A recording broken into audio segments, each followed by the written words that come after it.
Just like the street lights lit this town, like a fire in a blaze, gotta burn it down. Can't be afraid to leave this out. We got this far, don't know how. I see danger in your eyes. They know we'll burn down the night.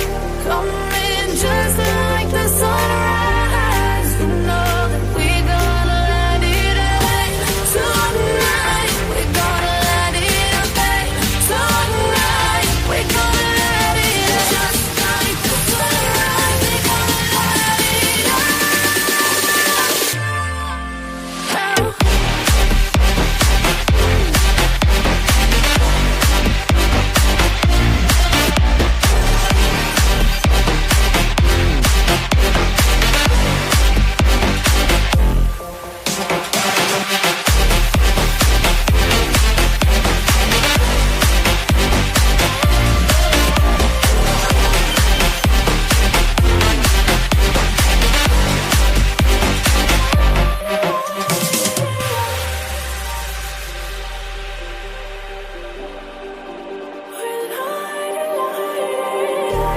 Just like a spark that's breaking out. Can't make a stop, can't turn back now. We know that there's no room for doubt. No, we can't turn back now. I see danger in your eyes. They know we'll burn down the night.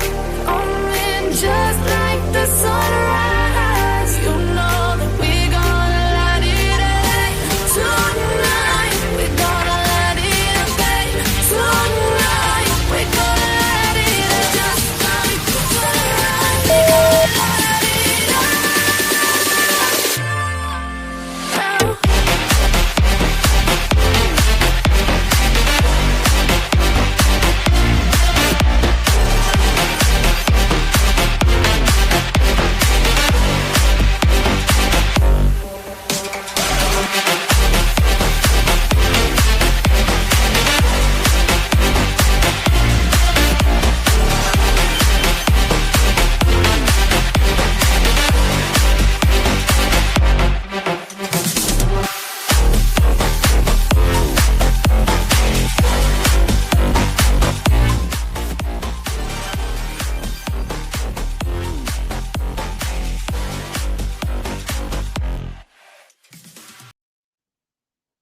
Well, that didn't even let me get the music off first before you guys came on. Welcome in, everybody. Welcome in, welcome in, welcome in. Welcome to tonight's live. It is the 22nd of September and it is Monday, right? Still Monday? Still Monday. You know, I will always look at my watch every time. I always second guess myself. I'll never be confident about when it comes to the time. But it is the second day of fall. So look at that. We made it. We've made it through. We've made it through the first day. We're on to the second. Hola, baby girl. Hey, Ladybug. Hey, Mary Beth. Hey, everybody in the chat. It's good to see everybody. Well, looky there. Looky there. If you have, I don't know, I can't see off the screen. That sucks. Now I can see. Okay. So Vincent did change them last night. So if you have a membership and you have been here longer than, if you've been here a year or longer, you now have a new background to your titanium arm. We're trying to make them look a little different, you know? And then if you've been here for longer than that, like if you've been here for longer than 2 years, you've got it even more. You got rainbow on top of rainbow on top of rainbow. It's all kinds. It's all kinds of stuff. Yeah, it's pretty cool. So Vincent made those for you last night and the night before. I was like, he said, hey, what kind of emojis you need? I said, well, I don't know. I don't know what they want. And he said, did you make some? I said, I did. I did make some. So if you're new to the channel, my name is Tanya or Titanium Built. Thank you for joining me tonight. And I'm glad that you guys noticed your arms and stuff. Ashley noticed hers as soon as she got in here last night. And I was like, that's awesome. Made me feel good. Made me feel good for him because he did them. And I didn't even have to ask. I've been asking for a while though. So that's probably why. But if you're new to the channel, my name is Tanya or Titanium Built. Like I said, you can call me either or. Tonight we're going to be talking about Idaho 4. We're going to kind of delve deep into the mind of Bryan Kohberger per se. I was actually getting ready for the live tonight and I thought, oh yeah, this will be easy peasy live. I went down a rabbit hole. Like, I mean, there's just a lot to know about what psychopaths are. So I'll be launching a new series exploring one of the biggest questions surrounding the Idaho 4 case, right? Is Bryan Kohberger a psychopath? We're going to delve deep into that. So over this series, we'll break down his background, his behavior, and the details that we know from reports to see how they line up with the traits linked to psychopathy. From his reported arrogance and social struggles to his obsession with criminology and alleged stalking, we'll look at each factor, piece by piece. We'll pick it apart. We'll see what we see. The goal here, isn't to diagnose him. Hey, I'm not a doctor. I don't know if you guys are doctors in the chat. If you are, let me know because I could use a doctor on call. But we're just going to compare what we know about psychopathy after we watch everything, what we know about him, what we know about what we're going to learn, and then we're going to put it all together and see if the label fits him. So we're going to go over what psychopathy is. I could do the video first. I'll do the video second. So I'm going to read from my notes because it's a lot. But psychopathy is a personality disorder marked by consistent pattern of traits such as lack of empathy, shallow emotions, manipulativeness, and disregard for the rules and the rights of others. Psychopaths often show superficial charm, are skilled at deception, and may engage in reckless or criminal behavior without feeling guilt. I actually heard today it was like 1 in every 100 people are labeled a psychopath. I was like, how about that? Dr. Higgins right here. You're like, yeah, right here at your service. Hey, groovy Nikki. Psychopathy isn't an official diagnosis in the DSM-5, the main psychiatric manual, but instead it overlaps with what's called antisocial personality disorder. Clinically, it's often measured by using the Hare Psychopathy Checklist, and that's what we are going to use when we go to diagnose Bryan Kohberger. At the end of all of this, we are going to answer a series of 22 questions, and these 22 questions are going to let us know just if he is a psychopath or not, because it's going to do the math for us. We're just going to put in the answers. Thank you, Ladybug, for the super sticker. That's very kind of you. Thank you so much. Yeah, 1 in every 100. Yeah, Laura. I couldn't believe some of the statistics I was hearing. I was like, wow, I didn't know that before. But I guess I've never really dealt with a psychopath. Maybe I have. Maybe after the end of this, I'll be like, oh, yep, I think all of us may be doing that at the end of all this. But this is going to, so this Hare test, it's Hare. It was by a gentleman that invented it. It's his last name, but it scores people on traits like impulsivity, manipulativeness, callousness, and lack of remorse. So that's the checklist that we'll be using, like I said, at the end of the series after we evaluate Bryan Kohberger a little bit better, because I think we're going to like see things, or we're going to be hearing things we may not have heard before, even though we've watched these. What I'm going to show you, we've watched these before, because they're going to be him in all of his glory, basically. So I was going through the timeline of Bryan Christopher Kohberger prior to the murders, and I thought that would be a good place to start. He did a lot of stuff prior to the murders that are going to benefit us and to look at. And I did get all the pictures from Body Movin'. There was a lot of pictures that I hadn't seen. Like, I was like, I thought I had seen them all. So we're going to look at them all together. We're going to look at his selfies before the murder and then after the murder and see what's changed, all that kind of stuff. So, yeah, it has like a lack of empathy. I mean, I think psychopaths can feel, but they don't really, not really, no. We could look it up.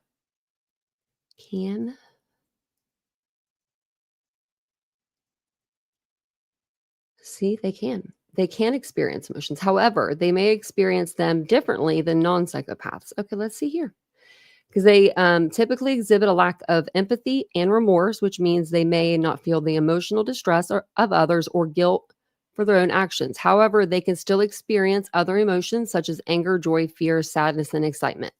And just like with Bryan Kohberger, when he was arrested, he asked about his parents if they were okay. And then he asked about his dog. So I guess it just depends if they, if they care about you. And it probably takes a lot for them to care. I got this too. I got all kinds of stuff. I forgot I did this little checklist and everything. Okay. So let's start with where it all began. Bryan Kohberger, 1994. I wonder about Bridesville. I wonder how close that is. Wonder what hospital he was born in. Just curious. November 21st, 1994. He'll be celebrating his 32nd or 32nd birthday or 31st. 31st. I had to think about that for a minute. But he was born in Albrightsville, Pennsylvania, which is in Monroe, I believe, County.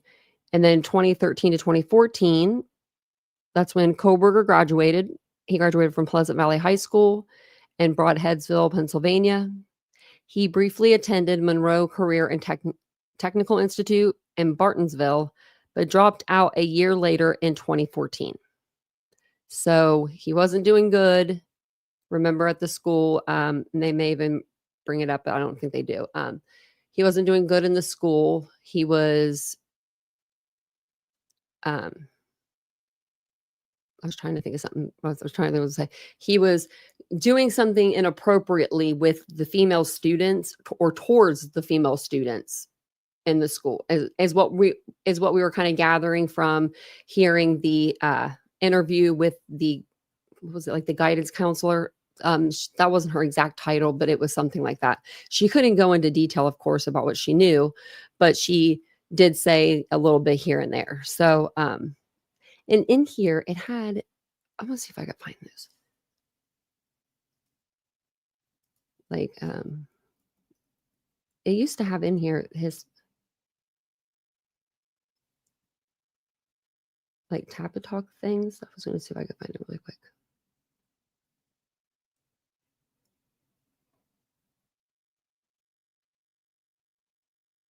If not, I can do like,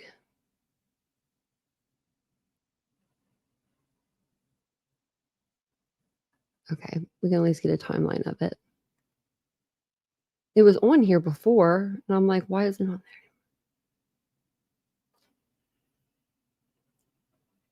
I bet if I put like,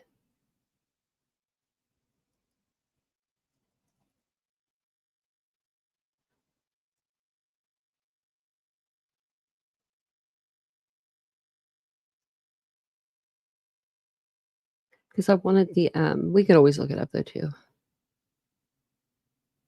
Like the song and stuff, because I can't play the song anyway, which was stupid because they'll get me. They'll get me for it. I'm like, why did they do that? Okay, so we'll go through this in a little bit, and then we'll kind of stop, and then we'll actually let's just go over to it now. So this is going to be a timeline, a summary of the Tap a Talk post, and this was on Reddit. I read this a long time ago, actually. It was still highlighted from where I read it. So we've read through his Visual Snow post before on our lives. He started posting when he was like 15, 16 maybe on there. But it says, it just gives you the background, but visual snow syndrome is a functional visual disorder causing hazy/snowed visual fields and other optic phenomena often associated with psychiatric conditions, including depression, anxiety, and depersonalization. At 9 years old, Bryan says he first developed one visual snow symptom. I'm gonna say, I don't know how to say that, so I'm gonna get it to speak for me. Palinopsia. And that's an abnormal persistence or reoccurrence of an image in time after images. Wow. So seeming intermittently. From 14 to 17 years, he posts on this support forum. So at September 21st, 2009, he's 14 years old, so he was younger than what I said. It says he later says this date is when his VS, visual snow, truly begins, described as one summer where he was on his PC most of the day and drinking a lot of coffee associated with worsening anxiety. He awoke with VS, which became chronic. Can you wake up one day with visual snow?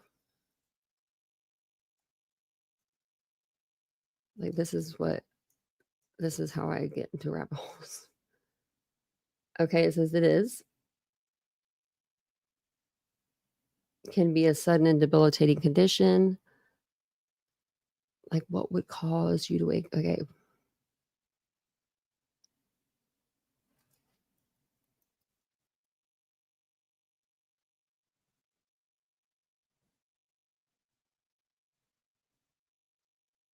It says is likely a neurological processing issue in the brain.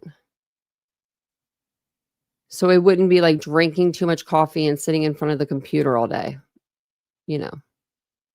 Which, I mean, I didn't think it was, but I figured we'd ask the old Google. So then he doesn't post, or he post in September, and then he posts again in November 1st, 2009. First forum post is made, a survey of questions in a manner not unlike the Reddit survey, asking people about their visual snow symptoms. I am 15 and 21 days, and I don't want to wish I'm dead because of this horrible thing. For almost 1 year, he stops posting, returns on September 23rd, 2010, 15 years old, venting that he can no longer remember anything recent or anything from childhood. He's been depressed, fixated on the visual snow symptoms and feeling that his life's pointless. His posts are infrequent from September 2010 to March 2011. Visual snow must be doing okay. I don't know.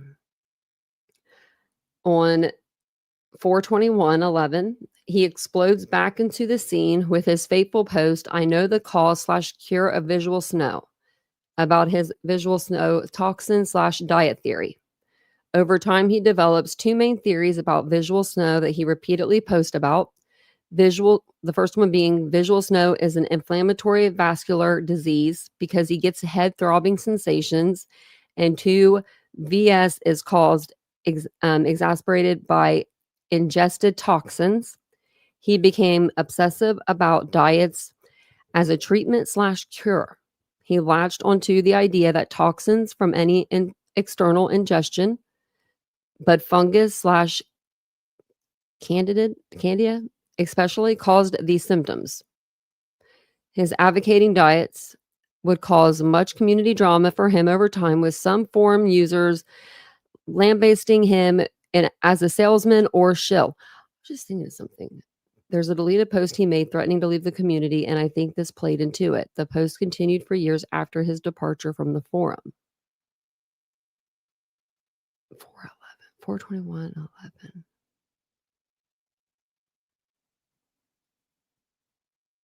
So he would have been 16, maybe. Trying to think. So this is when he was doing the rugs. Like 16, 'cause that's when he stole his sister's cell phone.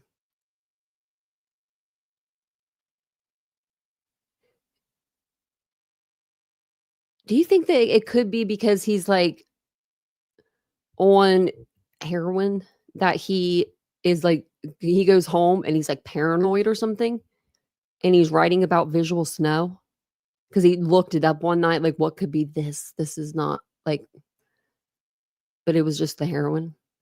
I don't know. But then he's talking about ingesting toxins. It's like, dude, you know, you're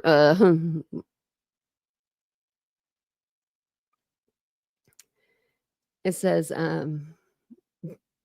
here, this dietary obsession probably evolved into his veganism. He remains quite active. he remains quite active. And on 5/12/2011, he makes another long post of his psychiatric symptoms and worsening depersonalization. On 7/4/11, he makes his darkest, longest, and most insightful post to date, a huge block of text describing his hopelessness, depersonalization, and alienation. Nothing I do is enjoyable. I am blank. I have no opinion. I have no emotion. I have nothing. Can you relate? No, I can't. I have an opinion and too much emotion, Kohberger. Okay. It says he goes dark after July 21st, then explodes back on December 19th, 2011, with a post titled, I simply don't want to live anymore. It contains brief but dark. He posts for 3 more days, then goes dark again. 2 months later, on 2/19/2012, he's 17 years old. He announces he's leaving the forum via the post, come to terms with the VS, writing, I have just accepted my visual snow finally. I don't even feel the need to stay away from the forum. It doesn't scare me anymore. Anyone else come to terms? I feel like coming to terms could be a bad thing, though. And then he did say something in there too about like, this is the last Christmas he'll be with his family. And it was like, what? Like, he was like 16 when he wrote that. And it's like, where are you going, bruh? Where are you going? Okay, so we'll go back over to here. So then, I wonder why is this source here? I'm gonna open this up in another link. What's, oh, I can't even read that to you guys. Golly. Can we, I don't know what this is. I can't blow it up anymore. Okay. So it's right here. It says 2006, 2018. In 2016, Kohberger enrolled at Northampton Community College in Pennsylvania and earned an associate degree in psychology from Northampton Community College in Bethlehem, Pennsylvania. So we got an associate in psychology. In 2017, while at Northampton College, he became a member of Psi Beta and also was student peer supporter.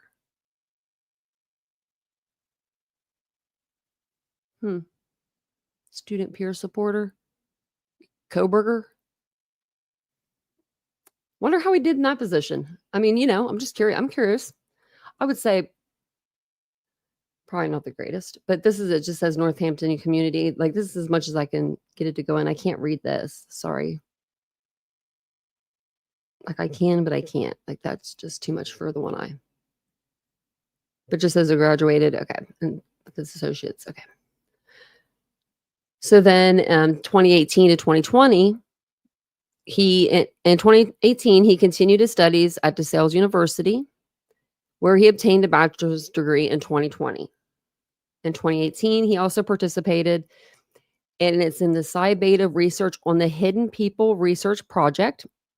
Okay, so I looked this up, and I was confused about what this was. Let me see how I did that.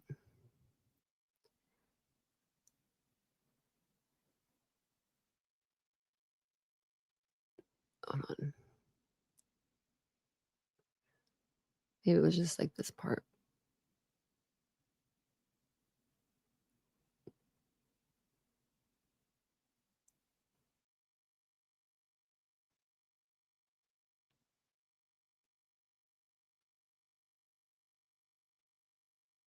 I want to make sure I'm putting it in right, though. What did it say at the... With hidden disabilities?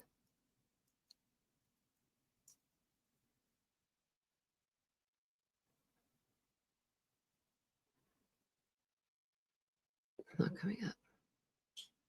I thought that there was like before the, like if you put in the hidden research or the Hidden People Research Project,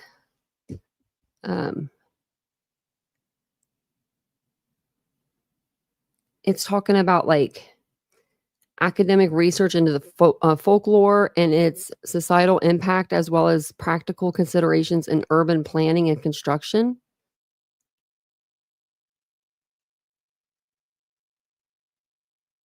I'm gonna have to read into that. It just doesn't, I mean, it doesn't like.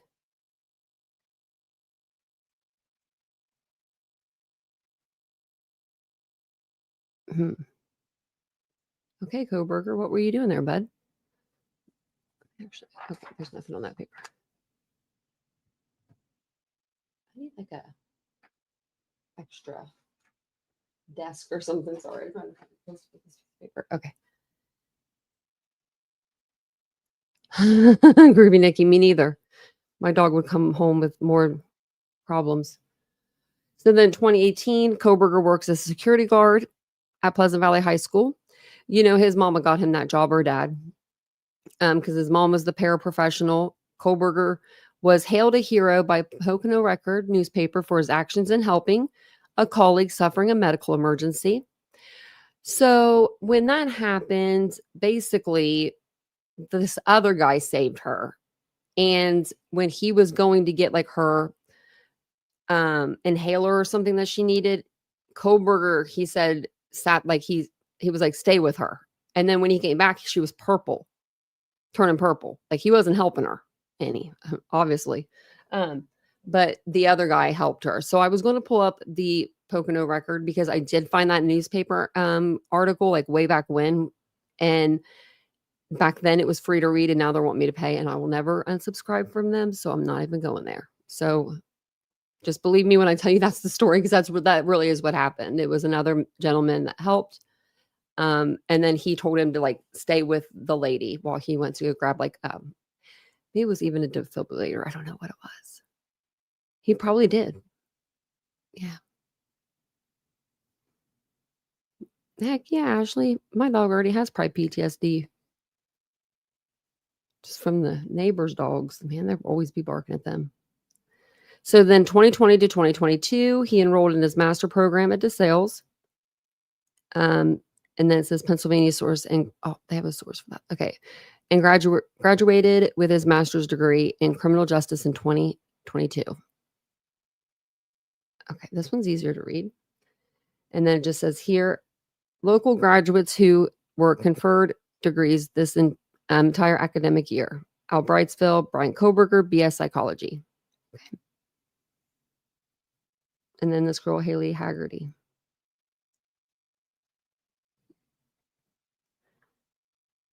Final assignment was on the crime scene scenario and completed graduate studies in May 2022. I think this is when he, the crime scene scenario finale. Okay.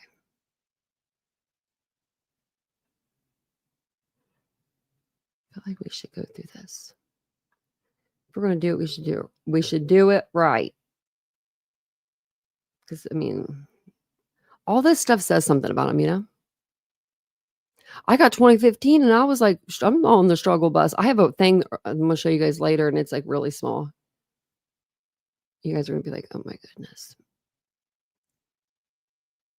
But I feel like knowing an earlier Bryan Kohberger is going to help us know, you know, this one.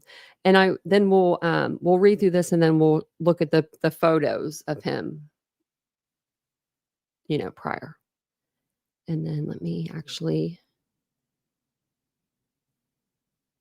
I'm just going to get these in order really quick.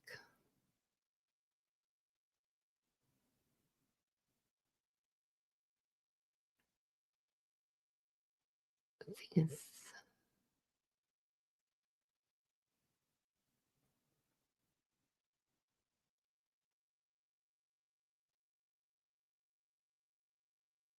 Trying to find a date.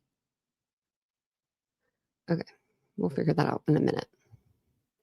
Okay, so this is his crime scene scenario finale. Final. So finale. It is his finale. So these are the things that he put on his, you know, his final paper about what he would do if he was, you know, arriving at a crime scene. And it does even talk about the victim and what they would have been doing, and what, I mean, you know, like where they would have been at and all that. So I'm just going to read because it's kind of long, and I'll keep my eye on the chat here too. And thank you guys all for being here. So arriving at the crime scene, the first thing to be done is block off the crime scene in order to avoid crime scene contamination. Keeping people out of the scene minimizes evidence contamination, though many may be curious to see what occurred. The theory of transfer states that we bring something with us to the crime scene and take something away, thus skewing the crime scene from the original state by contamination. This is because the original state of the crime scene was left by the criminal suspect. A lack of contamination allows the scene to be a snapshot in time. The curious must be noted and immediately evicted from the scene. People to be kept out of the scene include unauthorized civilians and any more than the absolute minimum number of law enforcement agents and forensic crime processors. Waiting for backup to arrive, I should stand guard at the scene, preventing these unauthorized people and even holding back eager officers from entering the scene. I must call my immediate supervisor and inform them of the deceased white female, who is approximately 35 years of age. I must obtain an initial search warrant to search the scene. Failing to do so will mean that evidence is inadmissible. This is another reason why holding personnel from entering is key.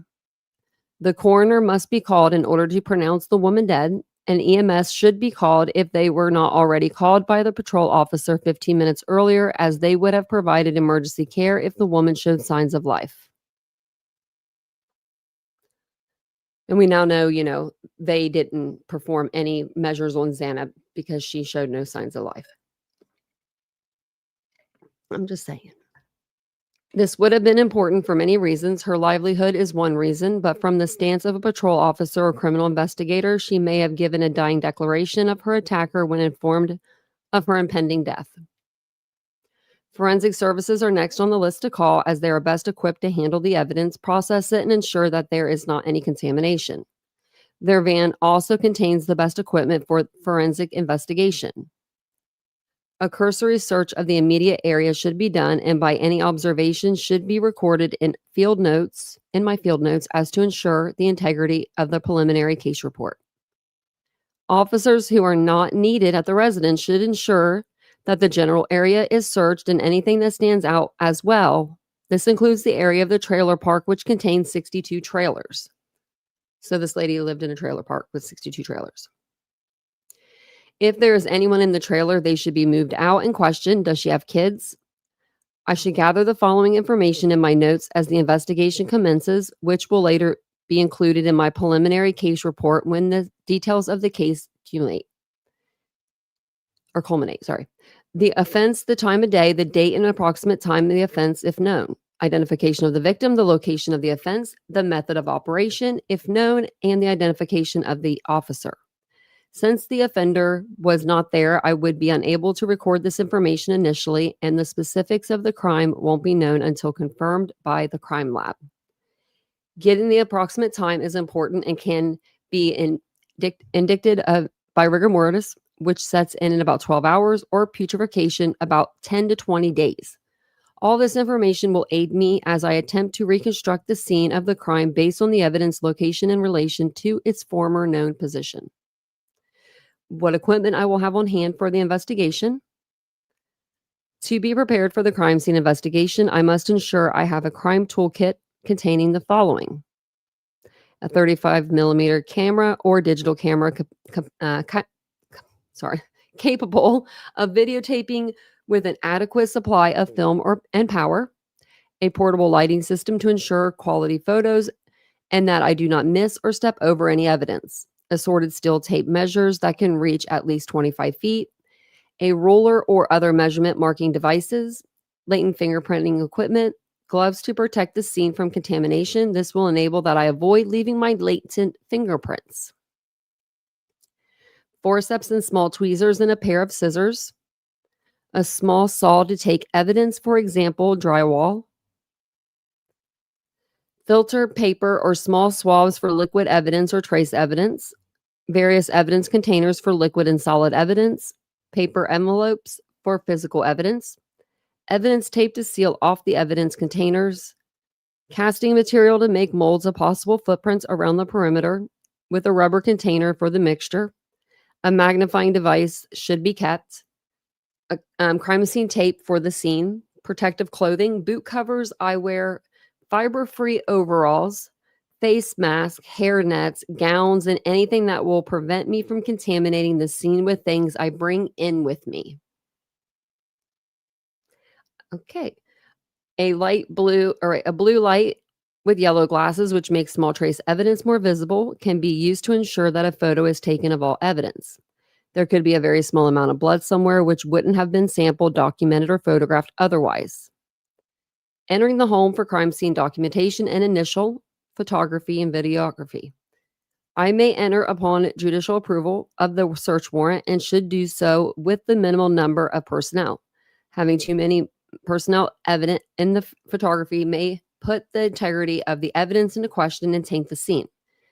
A contamination list should be made, documenting every person who enters and exits the crime scene and why. This includes first responding officers, firefighters, EMTs, family members, criminal investigators, and all crime scene personnel. Still, there should not be that many people in this crime scene, otherwise contamination will be increased as the theory of exchange inevitably manifests. I must ensure that myself and my fellow crime scene personnel are wearing gloves and other protective equipment as to avoid contaminating the scene with latent fingerprints. A fiber-free boot cover would also be ideal to avoid leaving physical footprints or residue from the boot. Oh, son of a bitch. Okay. A fiber-free boot cover would also be ideal to avoid leaving physical footprints or residue from the boot. Okay. Anything that is fiber-free and covers the mouth, hair, and overall body would be helpful in avoiding crime scene contamination, since hair, saliva, skin cells, and other bodily fluid or cells may be added to the scene, thus contaminating it. Fibers can be left via the theory of exchange and would contaminate the scene or the crime scene, from its initial state as the offender left it. Even if we can't assume that there was an offender despite seeming obvious, preventing contamination is an important way to ensure the integrity of the investigation and evidence. We should always treat the crime scene as if there is indeed a criminal homicide, as to not miss out on important details. This is how the crime scene is being handled. The first thing for me to do is to take coordinated series of crime scene photographs with a digital photography device or a 35mm camera from a natural point of view. These photos must be taken prior to the movement of any object in the crime scene to ensure that the photo captures the scene as the offender left it. The photograph should be taken from a general view of the exterior of the home as well as the general views of the interior, recording the time and details of the photograph in my notes. Setting up portable lighting ensures that the elements of the crime are adequately illuminated for photographic documentation. The photos should be in color as to provide the best, most accurate image, thus avoiding photographic distortion. The following details regarding photography should be recorded in these field notes and on the back of the photos if possible. Recording these details will ensure that the defense attorney does not attempt to devalue the quality of your evidence, which may make it inadmissible. Data to identify the subject of the photograph, but without too much unnecessary information. The location of the photograph, including the state, city, and street address. The identifying data of the photographer, including the name, police, agency, badge number, and identification number. The case number, if established at the time of the dispatch. The precise time of the photograph. The date of the photograph was taken. The weather at the time. The photographic equipment used, including shutter speeds, film type, and developing and printing techniques. Okay, Kohberger, if we wrote all that on each photograph, they ain't gonna do that. If they did, they wouldn't have no photograph left on the back. That's a lot. Next, photos of specific rooms should be taken with special attention to the living room in which the deceased woman was found. As the coordination of photos is focused inward, specific components of the crime, like physical evidence, should be accounted for and detailed. These should also be logged in my field notes. This physical evidence should be photographed next to a measurement marker, which can be a ruler or any other easily comparable object of well-known size. The body and physical evidence to take a picture prior to collection from the forensic services and criminal investigator includes the deceased woman in the living room, who should should be photographed under adequate lighting from a long view. Specific shots should be focused on the evidence of harm on her body and clothing. The bruises on her face, the marks on her neck, the bloody shirt, and other signs of post-mortem lividity should be photographed and taped without moving the victim. A measurement marker should be placed next to her. This will show if an offender moved the woman as to manipulate the crime scene. Does she have defensive wounds? Are there hesitation marks on her related to the knife? Or are there multiple stab wounds? These must be photographed and taped. Is the mark on her neck related to the hanger near her? The photographs make it sure that these items were indeed present at the crime scene. Most of these questions are speculated until absolutely confirmed by the forensic medical examiner, who can use scientific equations to determine the approximate time of death. This is a maxim that stands even when when the scene seems to point to the obvious. The time of death is never entirely accurate, but the photographs can aid in the process as they capture a phenomenon such as rigor mortis or putrefaction when the woman was found.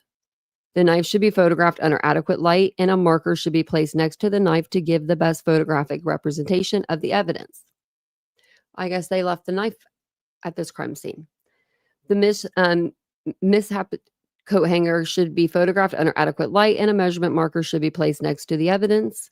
The upended furniture and children's furniture should be photographed firstly from a long view and then focused specifically on each piece of furniture under adequate lighting with a measurement marker. All of this should be well documented in the field notes and on the photograph. Is there any sign of forced entry to the home? This would be evident by broken glass from windows and pry marks on the doors or windows surrounding the house. This should be photographed, videotaped, and documented.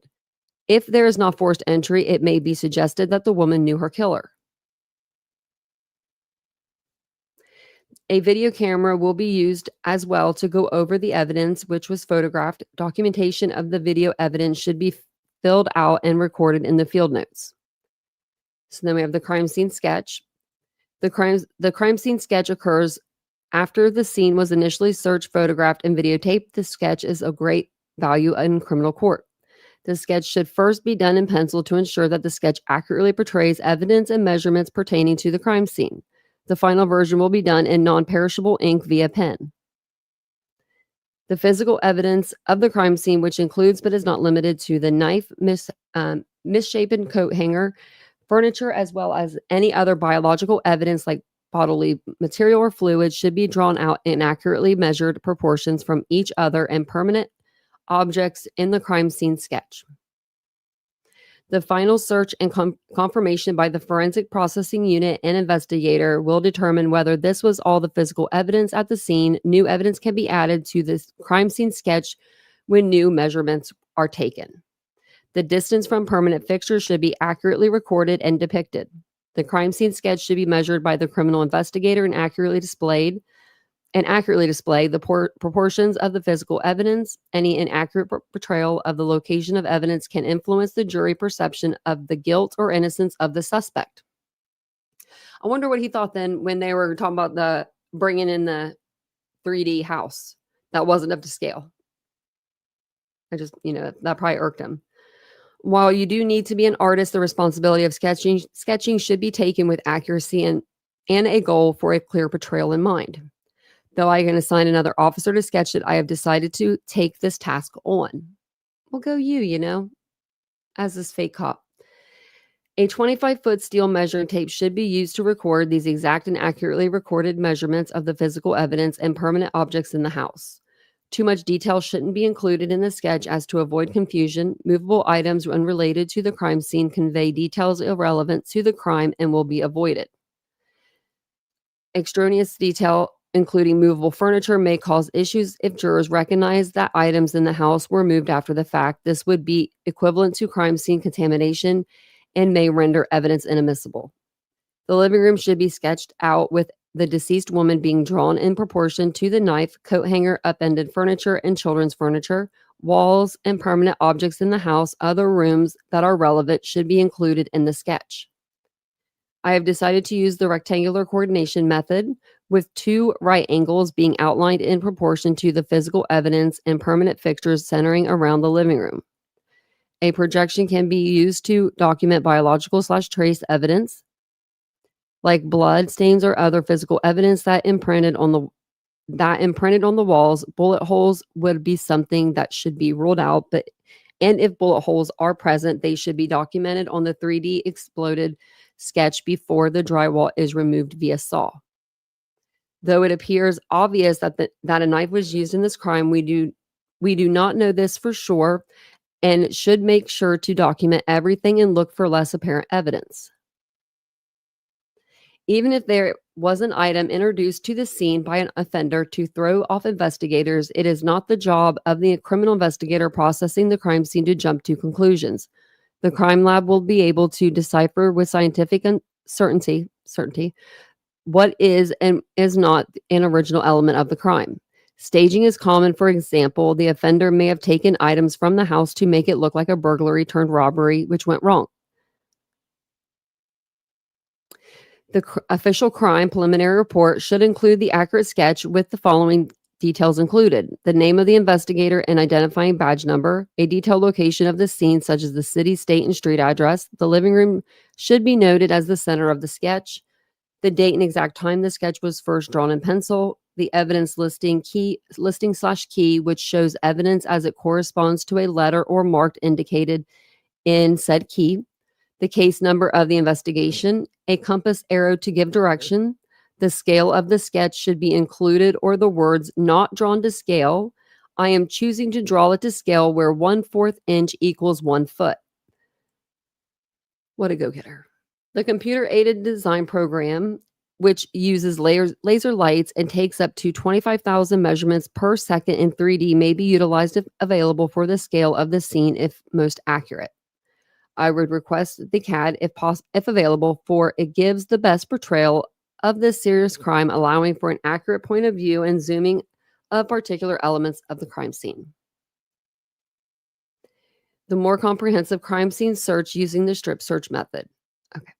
In order to collect evidence from the interior of the residence, I will assign roles to officers on the scene, briefing them to watch where they are stepping and not act impulsively or without great care. Hastily actions will lead to valuable evidence being trampled and lost. The strip search method is what I have decided on, and it allows for the interior of the crime scene to be searched from one end to the other with more than one officer or forensic processing unit. The exterior of the property should be searched from one end to the other as well, switching to a grid search if necessary. Walking from one end of the scene to the opposite end of the scene, I will then turn around and cover ground to the right or left without stepping on the same spot twice. The rooms of the trailer should be searched in this method with special attention to the living room where the victim lies. Assigning a CSI or officer and myself to this section, the living room, would allow that scene is thoroughly checked. Make sure, because he's going to be on top of it, As I move from one end to the other, I will make sure I shine my flashlight ahead of myself to ensure that I do not damage or carry away smaller pieces of physical evidence. Smaller items of physical evidence include wood chips, hairs, paint flakes, glass fragments, or small fibers. If not careful, these may be lost before even accounting for or observing them. If new pieces of physical evidence are uncovered, I will take note of it for documentation and photography, videography. Things such as footprints inside and outside should be prepared to be photographed and videotaped. I must photograph and videotape the new evidence as well as log it with the following information and account for it in a crime scene sketch: the time and date of the evidence discovery, the location that I found the evidence, the name of myself, of whichever officer, CSI, or criminal investigator discovered it. As this is a serious crime, I have chosen that specialized crime scene personnel will assist me. A description of the evidence, any identifying marks to further detail the evidence, the name of an officer who witnessed the find. This will ensure that there was no question that this was indeed an element of the original crime scene. This will save the investigator setbacks in court. Okay, I like that part. So, he went. Okay, I'm gonna read that because I'm gonna read that again because it's like kind of like everyone saying that the sheep was planted, and all we need to do is really just see that body cam of the officer going there and finding it. If they could just black out the whole crime scene, that'd be great, because I really would like to see that part. But I don't really want to see Maddie Mogen's body right there. So, we'll see what happens in court if they even release any more pictures of the crime scene, But I think that would help. I was like, what's that noise? That would kind of help the people that are having a little troubles thinking, that he's guilty. I think it would help. And welcome in, everyone. Okay, let's see. It says all information that is carefully recorded regarding the crime scene evidence aids in the crime report. The location of this evidence is very important, for it may give us the following information. Establish the tracing of or identification of the suspect, establishing the suspect's modus operandi, MO, or identifying similar MOs via information added to the FBI's Violent Criminal Apprehension Program, VICAP, from the completed crime report, confirming alibis or exposing lies, disproving the alibi, connecting suspects to the crime or eliminating suspects, the identification of contraband, stolen property, and other illegal items, identifying victims if they are not identified. For example, we can't assume the woman lives at the residence before confirming it. A dead body may not be initially tied to the residence. Providing investigative leads, for example, checking into the husband or boyfriend and the location of the children based on the crime scene evidence is warranted. Providing a statutory element of the offense. So then he goes to the collection of items of evidence.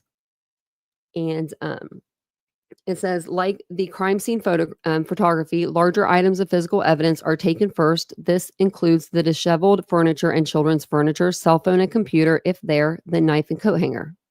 The body will be taken later by a CSI with the coroner for custody to wait for analysis by a forensic medical examiner trained to perform the autopsy. The knife should be examined for latent fingerprints to be logged separately. Same with the coat hanger, doorknobs around the house, upended furniture, cell phone, and virtually any physical evidence big enough to grab. Crime of passion are rooted in emotionality and impulsivity. If this is the case, we can likely count on there being latent fingerprints on the doorknob and all over the knife and the victim. Every time I open these are dirty.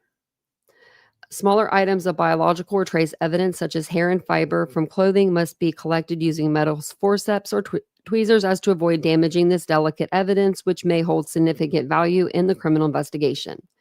Fingerprints and footprints are class evidence to be taken with molds.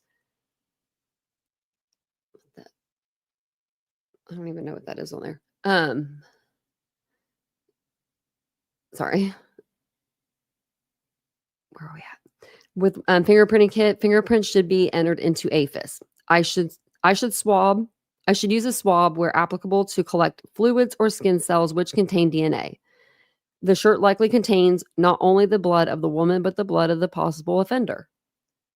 Still looks kind of dirty. I don't know what's like all over these damn things. These things don't leave the case. I swear there's like little people going in there at night, just opening them up and doing something with them.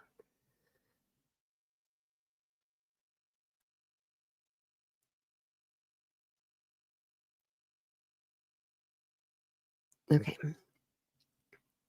I forgot where we were, so I'm going through. Okay. DNA from biological evidence should be swabbed, placed in a vial, documented in notes, and on the container for evidence chain of custody and included to be sent to the crime lab. The shirt will later be bagged and taken separately as physical evidence. I should make sure to swab under her fingernails to see if the DNA of the offender is there. She likely dug into their skin. Actually, you would bag her hands, but is there evidence of SA or semen present? This evidence should be marked, swabbed, and collected in a glass vial or cellophane bag. That would happen at the medical examiner's office. Is there evidence of personalization? Did the offender take something, or did the offender display an excess need for control over the victim as demonstrated by a possible SA in murder? These are all observations to be recorded, though not conclusively. During the searching the searching phase, the evidence should be marked with the following information in the field notes and later in the evidence seal/packaging. I am choosing to bag all the evidence and not directly mark it, for it will be sent to the forensic lab. The size of the object, the physical nature of the object, is it solid or liquid? If the evidence is liquid, it should always be kept in an airtight container, such as cellophane bag or a glass vial, and marked. The value of the object and the number of liked objects, the case number pertaining to the evidence, the date and the exact time retrieved, the initials of the person who marked the evidence, BK in this case. The process should be done so many times as needed. It may occur up to 1,000 or more times. It may be counted accurately, and the quantity should be accurately recorded on the container. Packaging the evidence for the forensic lab. Each item I collect, including but not limited to the knife, coat hanger, and bloody clothing of the woman, must be packaged in the proper way for forensic lab analysis. I must use separate containers for evidence, not mixing things up and causing confusion, no matter how daunting this may be. I must use new, clean packaging that was not previously used to avoid contamination. Obviously, blood or other biological evidence renders a container spent. Avoiding metal containers which can be reused is ideal to confirm the container is indeed disposed of afterward. The package must be sealed with a strong medium, such as a strong tape. Items of clothing need to be kept as is and not folded. I must keep evidence that was found in the container as it is and mark it.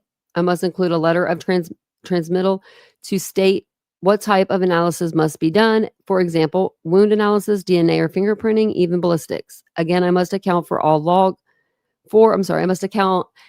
and log all this evidence in the chain of custody form, where it was found, how, when, who is transporting it, and where is the evidence locker located.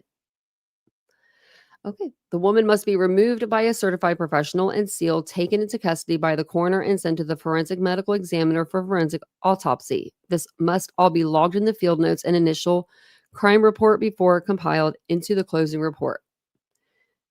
The crime scene will be surveyed if necessary, but the longer the time it takes to do so, the more the chance the crime scene is contaminated. When mailed, I must always send this evidence in registered mail enclosed with a secure receipt. This careful collection of evidence is all necessary for the crime lab criminalist to be capable of analyzing all elements of the crime, being that they rarely come to the scene. Evidence chain of custody and inventory receipts. I think this is the last one, or second to last. The careful description of evidence, when and where the evidence was found and who found it, are all related to the evidence chain of custody. All evidence must be described and then transported and placed in an evidence locker. The identity of the transporter and the location of the evidence locker must be accounted for. If the evidence is taken out of the locker at the police department, it must be recorded who did so and why they did so. The knife, misshapen wire, coat hanger, and any physical, biological, or trace evidence found must be accounted for, bagged and sealed, and then kept in the evidence locker. Her bloody clothing should be examined as well, but this would infer that she must be moved and have items of clothing removed. This is something the forensic crime scene processing unit should do. If she had a cell phone or computer nearby, this should be described, logged, and transported to the digital forensic lab for digital forensic examination. Did she communicate with anyone? Did this communication indicate a conflict? Did her husband or boyfriend contact her? Did anyone else contact her? This may help investigators look in the right direction if things turn out to not be so obvious. Again, we can't assume it was the husband or boyfriend just because there may have been a history of domestic violence or a PFA, personal. I was thinking restraining order, but I don't know what PFA is. Despite this being very common. Also, she may have children's furniture for her nieces or nephews, so we can't assume she has kids. I bet it's called a PFA in Pennsylvania or something.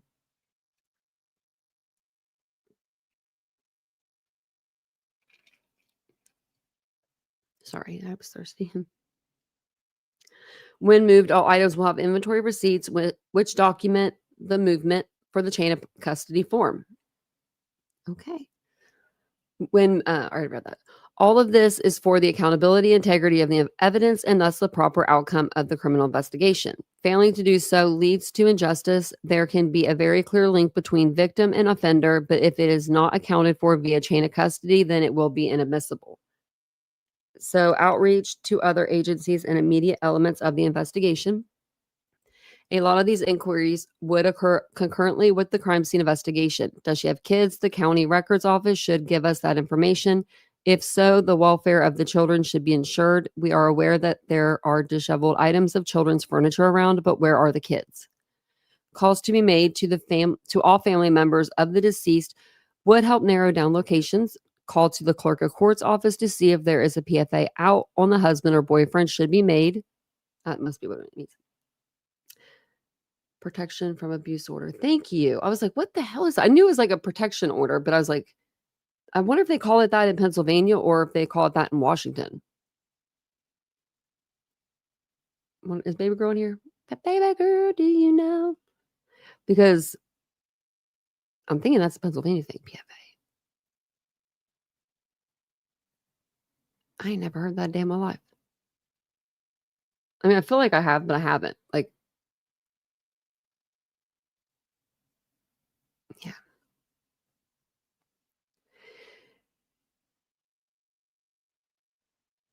The husband or wait.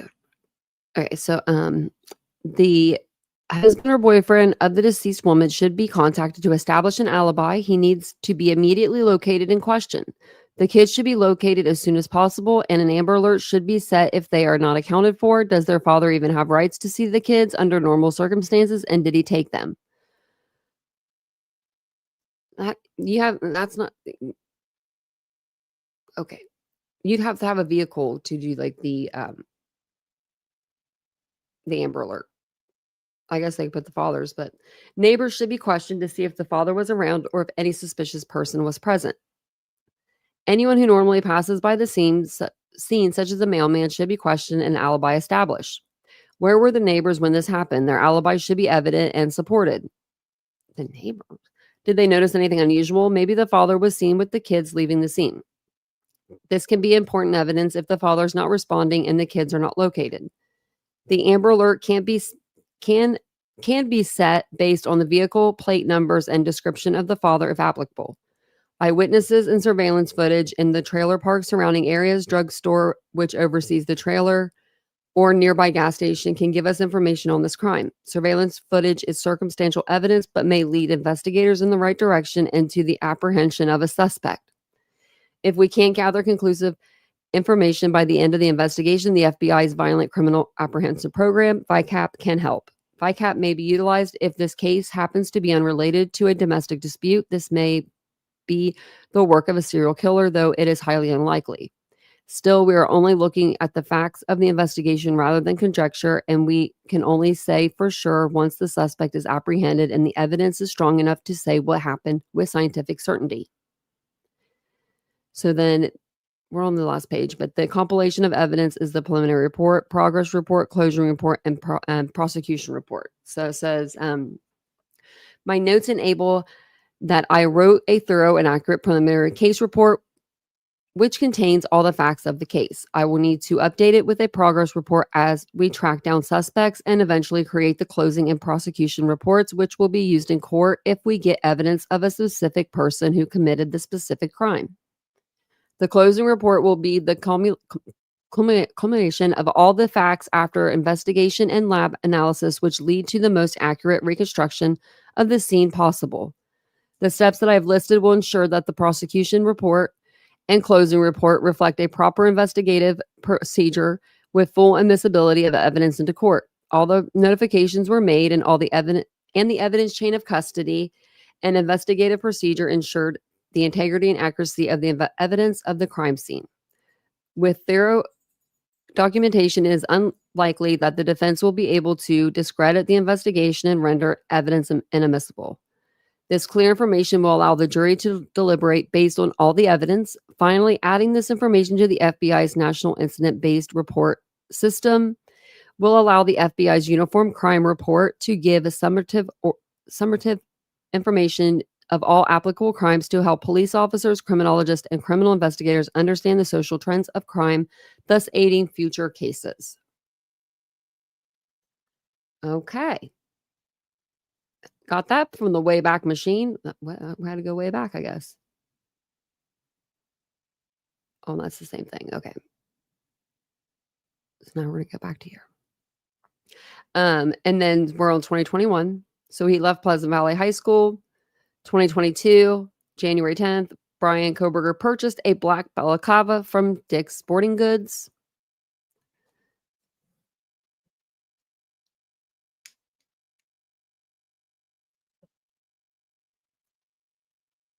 Wonder why he purchased the black balaclava. Like, I mean, I wonder if it was for the murders or if it possibly could have been for him moving out to Washington. Like, you know what I mean? I'm thinking that he would have already owned one if he lived in the Poconos, because there's like ski resorts and stuff there. That's where people go skiing in Pennsylvania. They go to the Poconos. Yeah.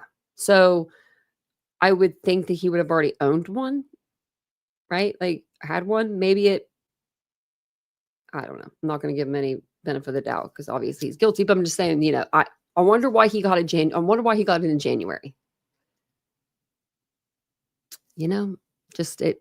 Things that make you go, So then March of 31st of 2022, Bryan Kohberger wrote application essay for graduate research assistantship for public safety. He submitted the research curriculum vita application. Let me see if this will open.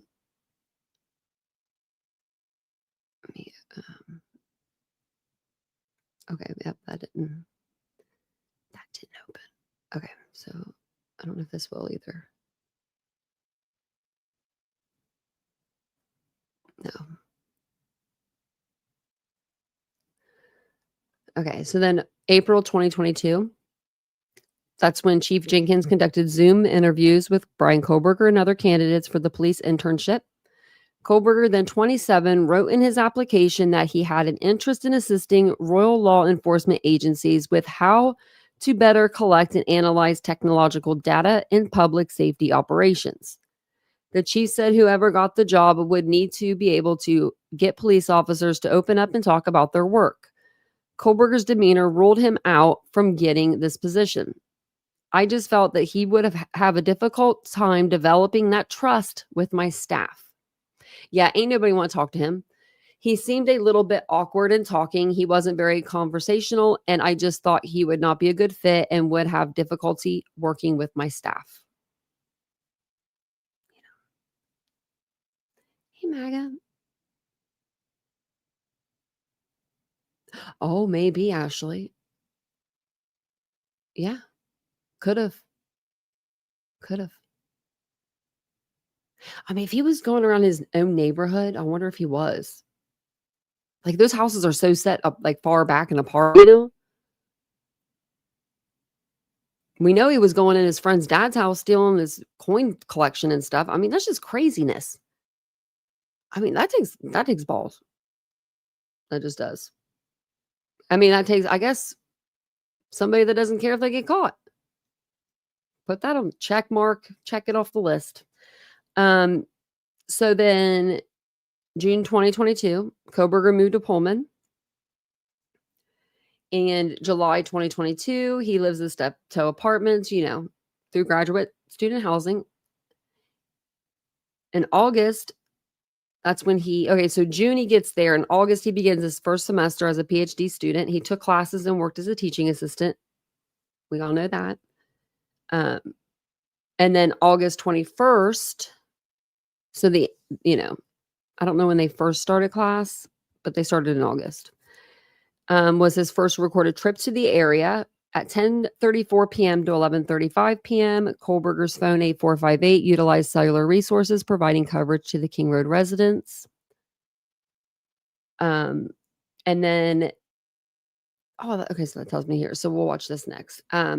August 21st, 2022, 11:37 p.m. Kohberger was stopped by Latah County Sheriff Deputy Corporal Duke. The 8458 phone was utilizing cellular resources consistent with the location of the traffic stop during this time frame. And then late October to early November, continued TA duties at WSU, allegedly became more disengaged, grading erratically, and receiving complaints from students. And we'll go through all that. Phone data and surveillance footage later showed Kohberger was in the vicinity of the victim's house multiple times in the weeks leading up to the murder, sometimes late at night or early morning. So the first one is going to be this.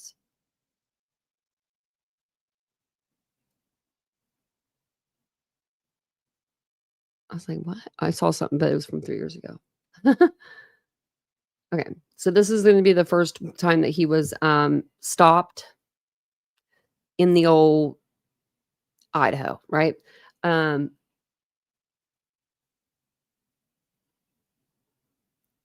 trying to think. They said it was Corporal Duke is the one that pulled him over, and we've heard that name before. So I'm going to play this. I think at the beginning, I'm going to actually turn it down because I think it like makes that beeping noise, you know, when they turn on their body cam or whatever it is, that noise that comes super loud. So I'll turn it down a bit, and then we'll watch this one, and then we'll maybe try to get through at least all the body cam videos. Yeah. Okay. And then I'll use this for tomorrow. Okay. Or the next day. Oh, and I want to go over the transcript too. So let me move that down here. Oh, and I want to go over selfies. These are pre-murder. Trying to move everything down that I still want to use. Okay. I'm trying to think. Maybe we'll do this. Sorry, I'm usually like, you know, like ready to go, but I'm trying to think of what would be the best way. Okay, we're gonna play this, and then I'm gonna figure it out.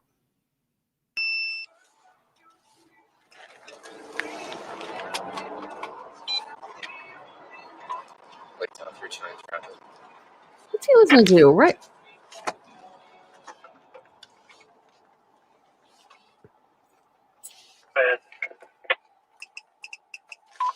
Fulminant Farm with Pennsylvania. Lincoln Frank Zebra 8649.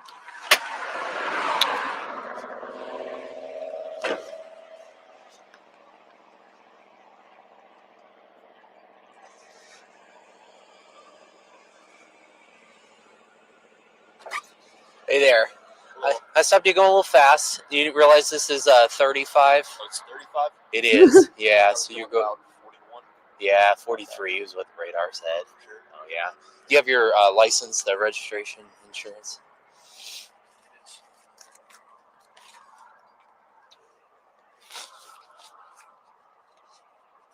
Were you wearing your seatbelt when I stopped you? No. He said no. That's no good. I mean, well, he's not good at lying. Just being honest with you. Yeah, I appreciate that. You guys are. There's absolutely no point. I would have been honest too. Yeah. You have the radar. Yeah. Yeah. Okay. Do you have a vehicle registration slip or something like that? Okay. But I give you my insurance. Yeah, this is your insurance. That's good. Thing is, I'm on a overtime shift right now. One of the conditions is we have to enforce seatbelt laws, and so to write you a citation for that, it's $10 in Idaho. Not a huge deal. $10. Yeah. Be right back.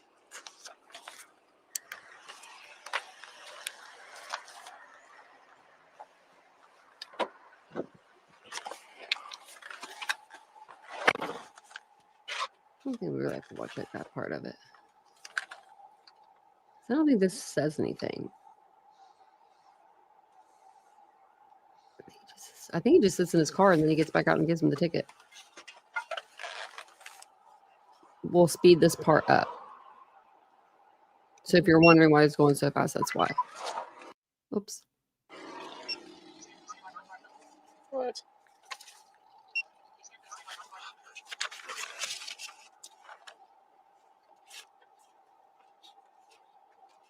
running his name, making sure he don't have no warrants.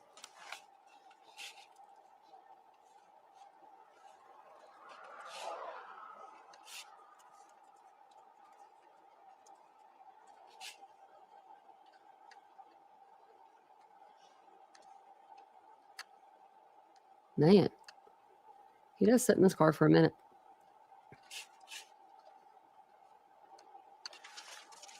Yeah, we'll get him when he's getting back out. Oh, let me stop it. I'm going so fast now. Y'all be getting dizzy on me.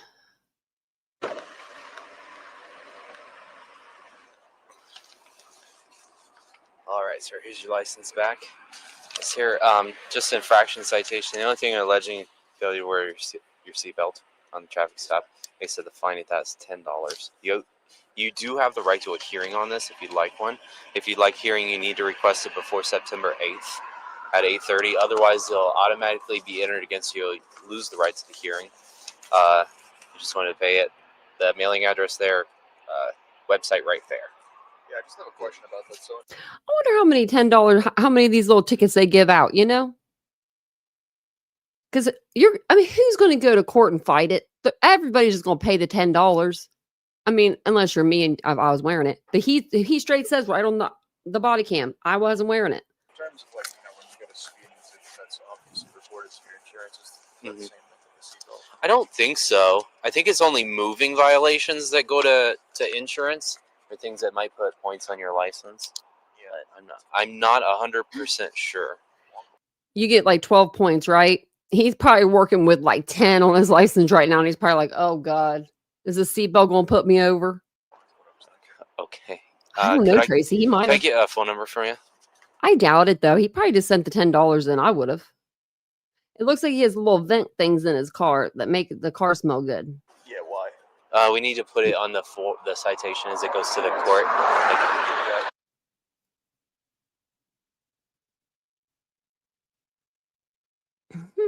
He straight asked me. Just for future reference, I mean, I'm obviously an honest person, right? I told you I wasn't wearing my seatbelt. When people lie to you about that, say I lied to you about that, Okay. just for my own knowledge. Mm-hmm. Do you honestly go back and look at that, or do you just... With a seatbelt like this, I didn't check as I was coming up, so that's why I asked you. Do you usually? I should. I noticed you weren't wearing it, and I'm on this emphasis, and like I said, I'm getting paid by ICD, and they want us to enforce the seatbelt law, so I was being more aware of that. That's where I'm coming from. Yeah. Okay. All right. Have a good night.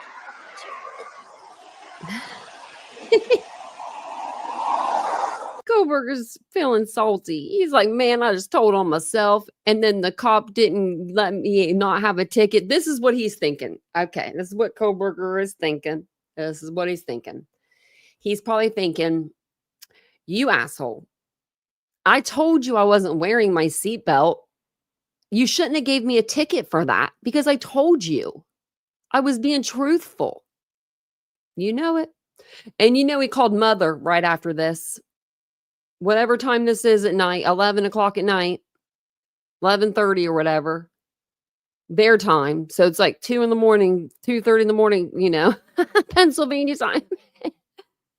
And he's like, mother, I need to get a hold of you. Help me out. So then we go to, 10/14, 2022. Actually, I was going to look to see if that's what we want to do next, and I didn't, but I think we will. I'm just debating on, I want to show you the pictures. Wow, there's a lot. Okay. Are these let me make sure these are the ones I got to go. Oh, this is awesome. Okay. This would be so much easier. Okay.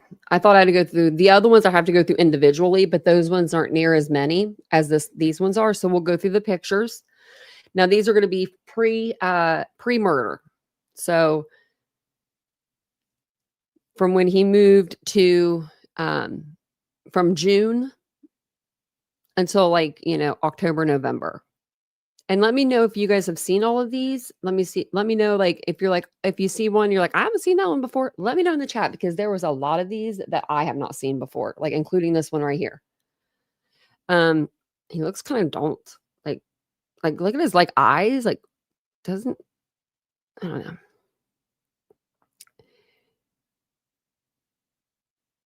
He loves that thumbs up. He be feeling himself when he has the thumbs up.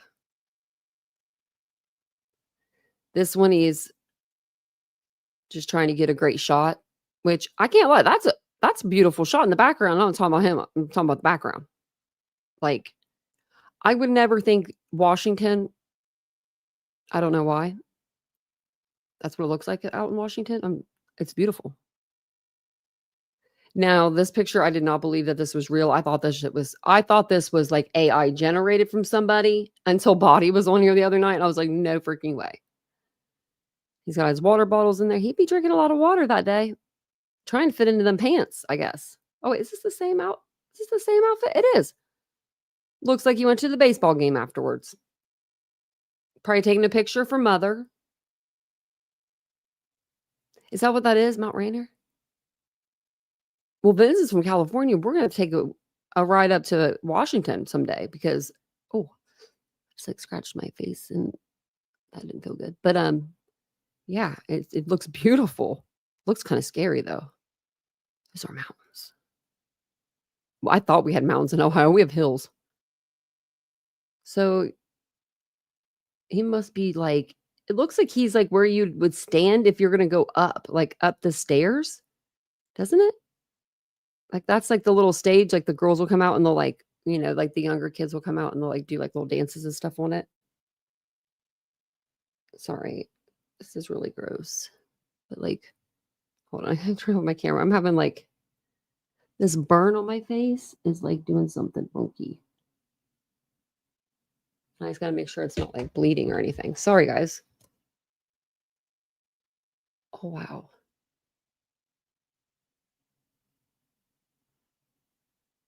I accidentally like scratched it. Okay. That's weird. Okay.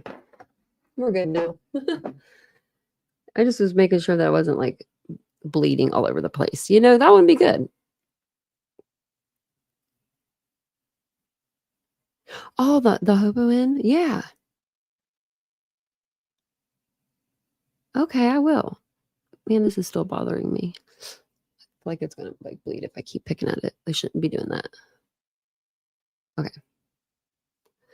So these are the pictures. We're back to the pictures. Sorry, my little face was messing with me. Smiling. When he smiles, I don't know. It's just weird to me because I think it's because we never seen him smiling. Do you know what I mean? Like we never saw him smiling in court because obviously he's not going to smile in court. He did smile once in court. I have that picture proof for that. But I think that's why it's just something foreign. And maybe he looks a little crazy too. I know. I like need to put some Neosporin on it. I'm like touching it. Shouldn't be doing that. It's bad. That one's a serious look. Like, see, we're happy. We're happy. We're happy. Now we're serious. He's got his hydro flask. And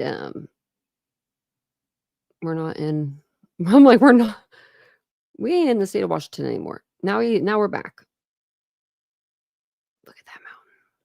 My goodness. Oh, that's his car right there, right behind him.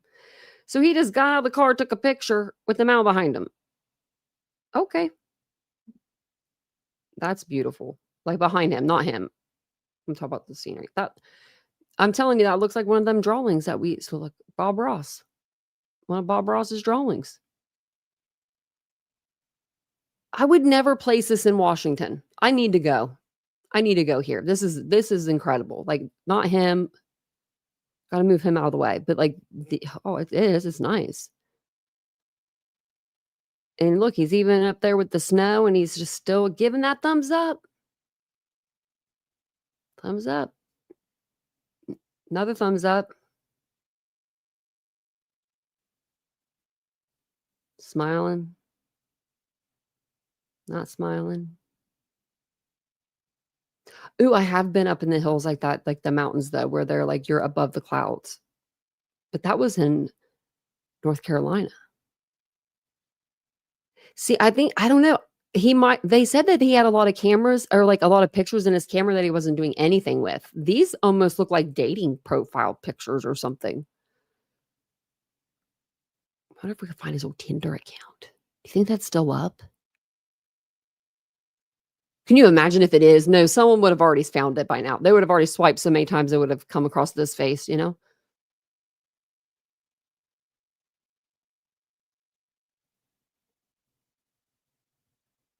Oh, Kohberger. He took a lot of pictures this day. He was feeling himself. Look, he's above the clouds. My goodness.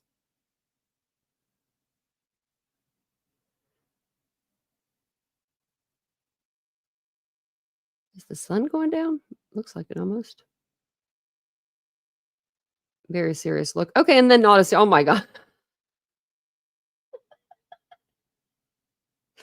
That's just my camera roll probably does like those scare.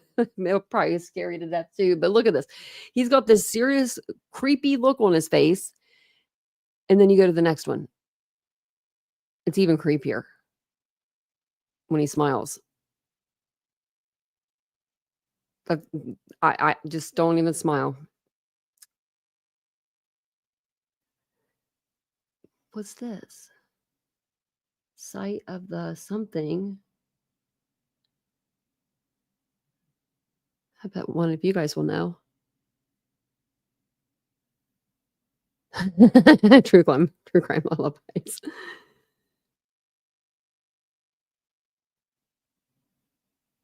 Oh, I don't know, Dion. Yeah, like this one, I don't think he looks as creepy in that one. Maybe it's because he's not showing the teeth. Yeah, that's it. That's it. That's why.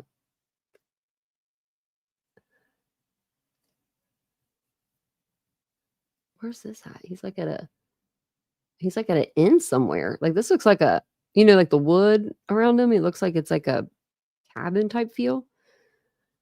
Oh, he's at the store. Mom, does this look good? I'm at Marshall's. Tell me now, does this fit? I'm just saying that because of all the shoes on the back rack right there. I don't know. Does Marshall sell shoes? I've never been to Marshall's. Okay, that one's weird.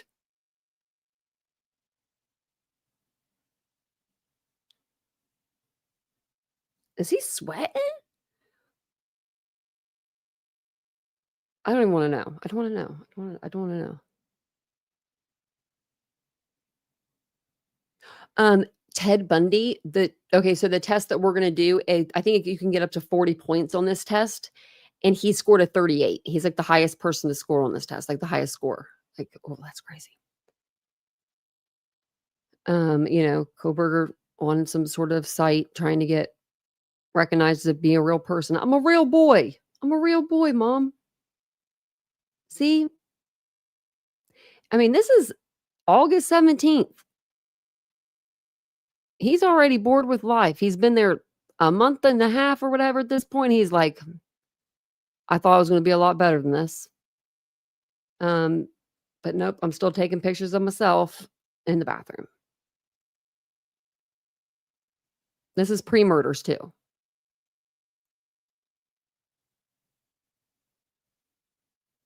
Oh my goodness.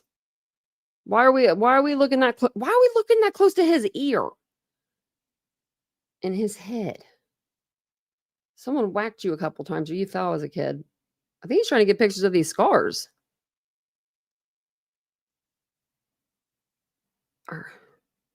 Hell fine, did someone butcher your hair? Look at that look at that patch gone right there, and then the patch behind his ear. Oh, and that's how those things stay on your ear. They wrap around your ear like that?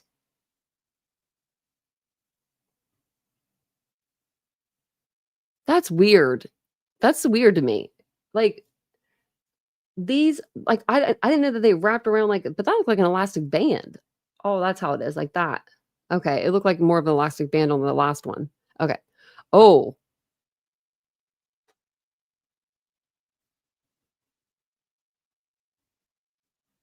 Why are we fisting?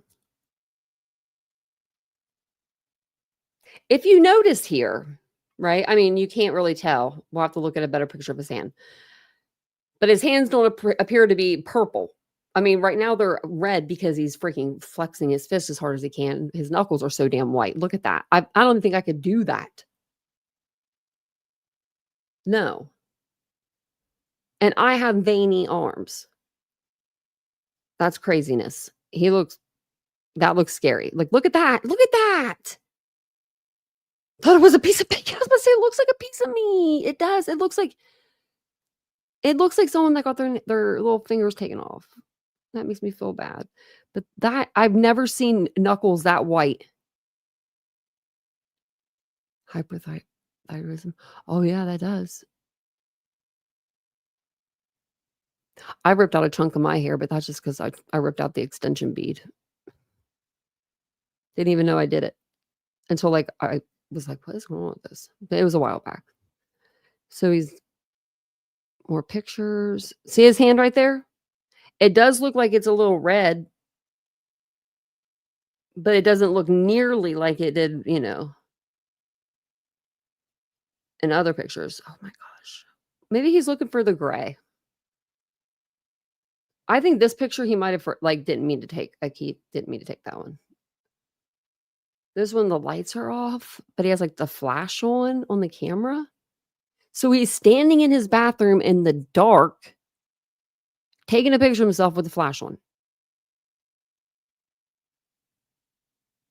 Oh, and that's all of them. That's all pre-murder. That shower curtain's back there, holding on for dear life. Okay, that was the other traffic stop. Okay.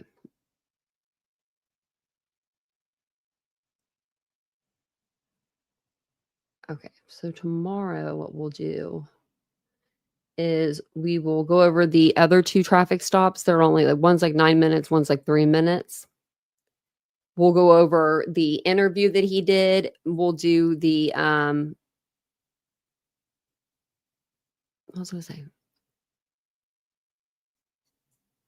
And I have a thing too to go over, confirmed evidence. And then we'll go over the affidavit, or not affidavit, but the interview that he did.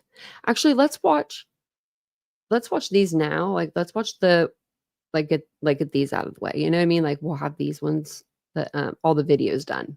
So this is going to be Kohberger getting his ticket from the lady cop.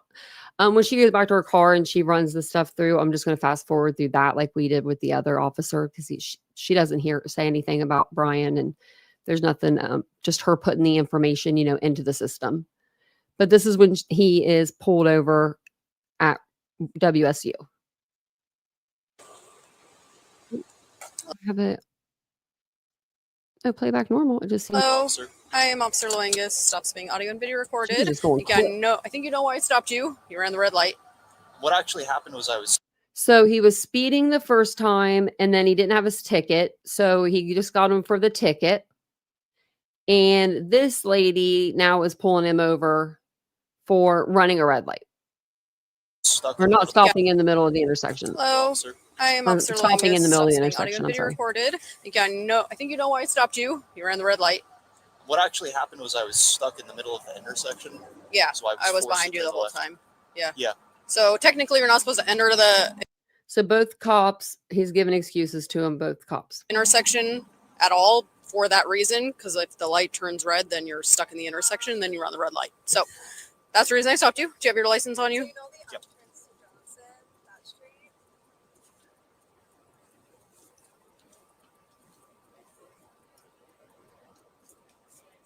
Do you have the registration and insurance? Look how clean his car is. I mean, it's pretty clean. Let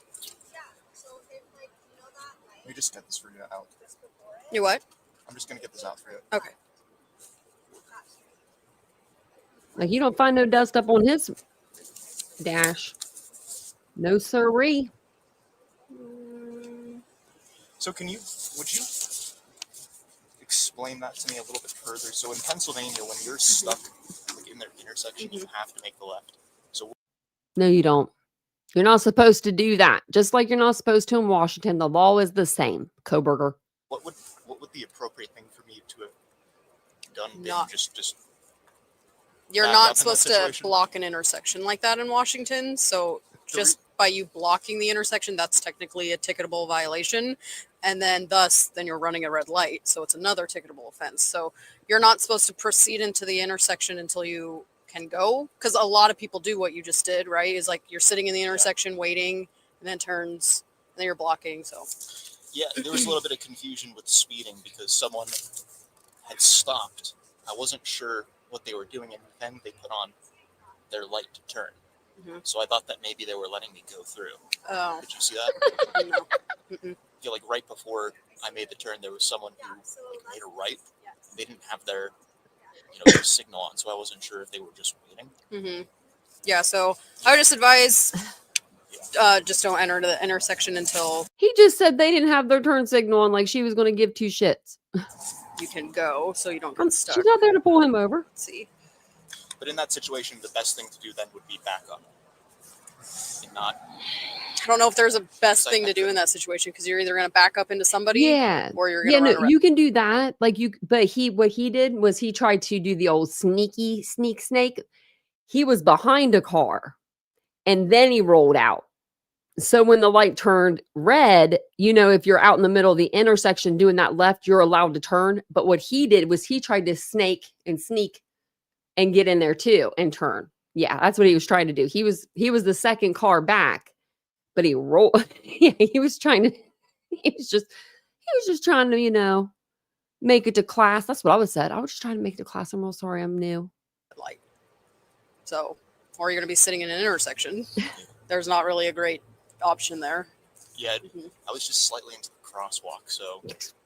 So we thought I'd just go. Yeah, where I'm from Pennsylvania, we actually don't have like crosswalk. They do have crosswalks. Oh, so even if you're She said, "Oh." slightly, there's a little bit more leeway as well. Like there are a few lines. Like there's one white line and there's another one. Like there's like a Hey, Gypsy. Yeah. margin from which you can actually kind of put your vehicle, place your vehicle. I literally don't even do that anymore. Like because of this, like not because I'm being pulled over, just because I don't. There is a certain intersection that like it's this intersection that everybody does that at, and every time I'm at that intersection, almost every time, I wouldn't say every time, but pretty much, if that light is turning red and I'm like going near it, I think of this stupid fool, and I'm like, stop the car. Yeah. So I know laws vary state to state, but there is a What law happened to your paint there, in Kohberger? Washington for blocking an intersection like that, proceeding through when you don't when you're just stalling. I forget the actual verbiage. I can find it for you, but it's like stalling, blocking an intersection. Yeah, I'm just curious about the law. I don't mean to. Oh no, yeah, I can I'm not, find like, it for you. disagreeing with Yeah. anything. Mm-hmm. 1 second. That looks good on a Hyundai. I don't see Pennsylvania registration So this is less than a month before the killings. like at all. Okay, let's see. Expires November 22nd or 2022. Okay. And Yeah, one of those is actually. yeah, okay, that looks good. I'll hand that back to you. I'm just gonna go check your info. I'll try to find that RCW, the law for you, and I'll be right back. Thank you. All right. So that's when she walks back to the car. And then she finds the thing she needs. And then she'll go back up to him. So this is the most replayed. Yep. And she's getting out of the car to go back. You go tell him, honey. Go tell him what the law is. Okay, so I found it. So I don't know what in Pennsylvania where you go to find laws, but in Washington it's called the Revised Code of Washington. So I'll try to turn my brightness up, but it's just called an RCW. So it's RCW 46.61.202. So it's no driver shall enter an intersection unless there is significant space on the other side of the intersection. To accommodate the vehicle he is operating without obstructing the passage of other vehicles, despite any traffic control signal indications to proceed. So you had a green light, so you're thinking you can go, but you're blocking the intersection. Yeah. So that's if you're ever curious, and any laws in Washington, just Revised Code of Washington. So I'm not writing a ticket or anything like that today. I understand you're from Pennsylvania, but in the future, don't proceed through the intersection. You can't get stopped for that alone unless you can clearly just clear it right away. Okay. So So then basically, I understand. you're just supposed to wait behind the white line. Drivers do it all the time. But it never even occurred to me that that was actually something wrong. But well, except for the fact that I was blocking the crosswalk, which is why I went through. And states vary a lot from laws. Like Pennsylvania might not even have This that law. was 10/14/2022. So this was about not even a month before the murders. 10/14/22. Just from a very rural area, so we just don't have crosswalks. Oh, unless I visit an area where there are crosswalks. Gotcha. There are crosswalks. It's not very frequent. Yeah. I do apologize if I was asking you too many questions about the law. I wasn't trying to No, not at all. Like I understand you're not from here, so if you don't, a lot of people don't know a bunch of laws. Like I only know it because this is what I do. But if you're ever curious on any more laws, just RCW, and they can be hard to read because it's in like legal language. But hope that helps. Definitely. Yeah. Have a good day. Definitely, you too. Thanks, she said. And then we'll watch the one of him and his dad because it's like 3 minutes long. So that was him in 2022, not even a month before the murders happened. I can't stand a weak man that's intimidated by a strong female. I know, aren't they the worst? And then this is like right when he gets pulled over. And this one is for tailing. So, I mean, for good grief. He's been pulled over for something different every time. Seatbelt. And he was speeding. Then he got pulled over at WSU because he ran through the red light. He was blocking the intersection. Now he's going to get pulled over because he was tailing. His dad's face, though, and this cracks me up. Man, slow the car down.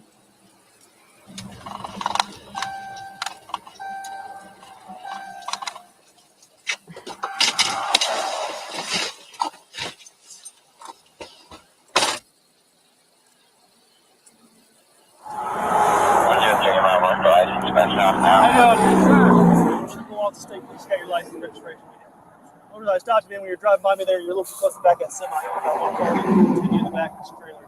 I'm about one car going 10 miles an hour, so I'm going 60 or 70 miles an hour. About 6 or 7 cars. Was he speeding too? Oh, you guys did? Yeah.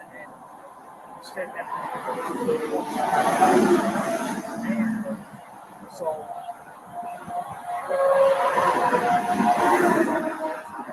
You guys stopped by a trooper? We don't have any SUVs. It was a county guy. Was it like a black SUV? Yeah. Okay. All right. You thought you guys were following too closely?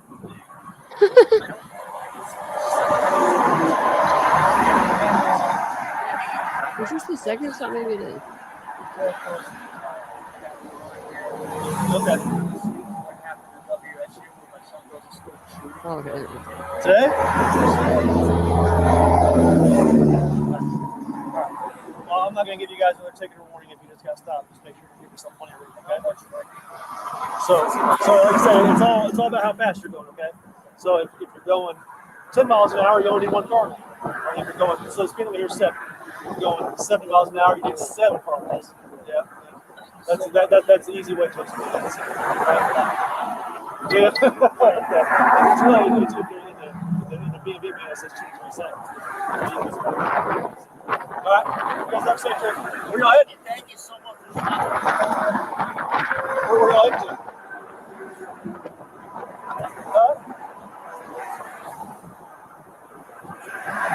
Where at?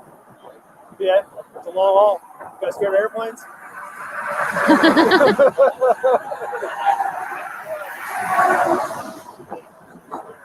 Did you? Okay. All right, well, hey, peace out, safe trip. Thank you, sir.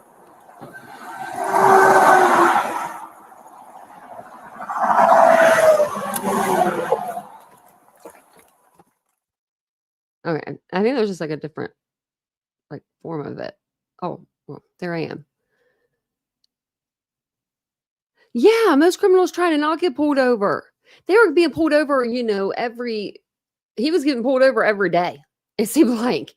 And then they were gonna go for the Thai food, and then he was like, what happened at WSU? And he's like, oh, yeah, there was a shooting. I maybe his dad was nervous in front of the cop, and like, when you get nervous, just spit out all kinds of crazy stuff. You're just like, whatever whatever comes out of your mouth just comes out of your mouth at the time. See, neither had my mom, Ladybug. My mom died when she was 62. Yeah, 62 years old, and she had never been pulled over. I'm like, what? You never been pulled over? My dad, on the other hand, he had a lead foot. Yeah, he definitely does. And I'll show you guys the little quiz that we're gonna take too before I get off here. Oops, I was like, what was that? It's called the Hare Psycho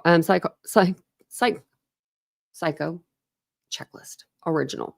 So it's 22 questions, and it's going to be definitely present, possibly present, definitely absent. And it's going to go through all these different things. And we're going to go through these at the end of the live tomorrow, or towards the end, and we're going to go through and we're going to score the answers and see if he is, in fact, a psychopath. In my opinion, he probably is. But I think we'll have a good baseline to go off of, Grandma's lead foot. My grandmother actually never, on my dad's side, my grandmother never had her license. On my mom's side, though, my grandmother was so independent. Like, they were like just two different ladies, Just one was more dependent on her husband. My grandmother was like, my grandma had been divorced and got married again. She was like, this is my second marriage. I'm making sure I do this one right. Did you, Courtney? I thought about playing it on here and just like not monetizing the stream. I think I could do that. I think you could play them if you just don't monetize it. Because I haven't seen American Psycho in forever.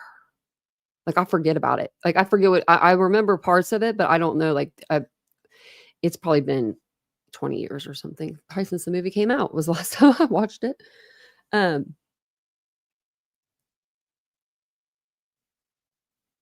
He was a see, that's the opposite. I was not a criminal, but I was definitely more harder to handle than my brother, and we're 9 years apart. He's older than me.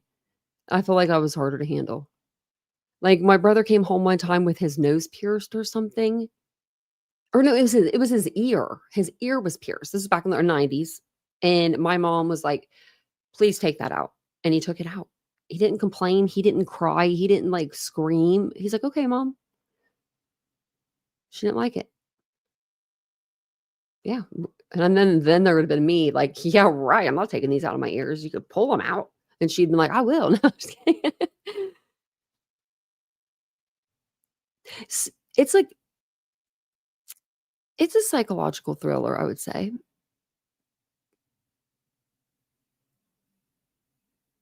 Oh, that's cute, Bundy. That your dad taught her. Your brothers did that had mullets. That's so funny. I think my brother had a mullet too. He did have a mullet. He did. There's a picture. I think I have the picture. There's a picture of us when we were little. He's like 10. I'm like 2, maybe. He's like maybe 11. He has like all this hair, and it's like a curl, like almost like a Jerry curl. I don't know where he got his hair from, because he ended up going bald later in life. And I'm like this little chunky little chunker. And it was just so funny because I used to be like I was the skinniest, like skinny. So we like grew up to be opposite of that picture. It was just kind of funny. We need to recreate that picture. I know what I want for my 40th birthday. I'm gonna find those outfits. Well, I am. I'll make him do it with me. He would do it. He would definitely do it. My sister-in-law's a photographer too, so it kind of would work out perfect. But I'm gonna jump off of here. Thank you so much. I appreciate it. Oh, I had perms too. You should be able to sleep after. Well, I don't know, Laura. It's kind of scary. Just watch something funny afterwards, something with like cats. But don't watch anything that like these are the 10 signs your cat hates you videos, because I've done that. And then I'm like, does my cat hate me? I think he does. Perms and I guess Aquanet. Yeah. Aquanet was a thing. It's still available. You know, True Crime Lullabies. I got a perm 10 years ago. I think it was 10 years ago. It was longer than that. About 10 years ago, 11 years ago, 12 years ago, after my car accident. My bestest gay man friend, I love him. He said, Tanya, you don't need to be worrying about your hair or your makeup when you're going to all your doctor's appointments, because he knew I was. And he said, we're going to make you look good. And I was like, okay, let's go do it. So I was like, I'm going to get a perm. We drank for 9 hours straight after that, and that perm did not look any better. But I finally could wash that. After I washed it, it settled a lot. But at first, it was so tight. Oh, it was so funny. I wish I had pictures. I think I might. I bet you my friend has one. I'll have to ask if he does. I used Rave too, because my friend used Rave, and she was a little bit older than me. She had all the cool products. And like the Teen Spirit deodorant and stuff like that. Wasn't it Teen Spirit that made like deodorant and stuff like that? She had like all of the different. She was like the influencer of my time. Oh, you don't like cats? No way, Laura. You'd love my cat. Oh, Laura's that. Oh, no shit. I'm like, I bet you everybody says that, don't they, to you? When you say you don't like cats, they're like, but my cat. But really, my cat is the best. I don't know what it is about him. He acts like a dog. He thinks he's a dog. He saw a squirrel on our balcony the other day.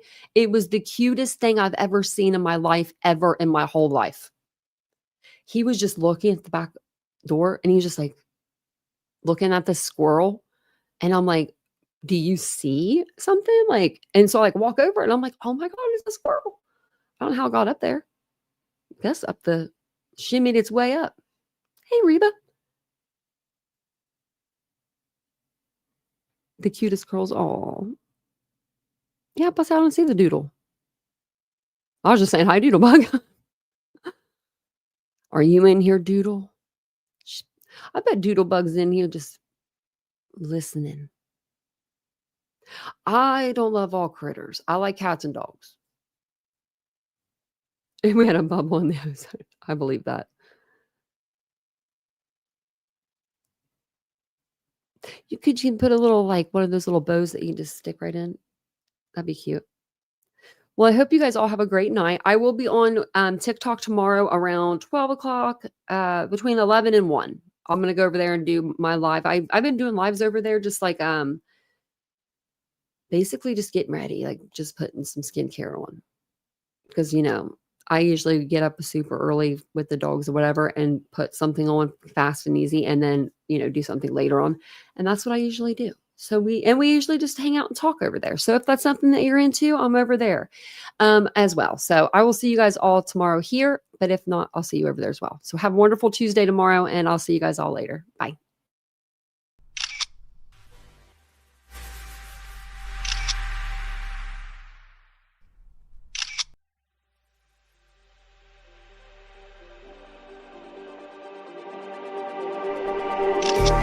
Just like the street lights lit this town, like a fire in a blaze, gotta burn it down. Can't be afraid to leave this out. We got this far, don't know how. I see danger in your eyes. They know we'll burn down the night. Coming just like the sunrise. You know that we're gonna light it up tonight. We're gonna light it up tonight. We're gonna light it up just like the sunrise. We're gonna light it up now.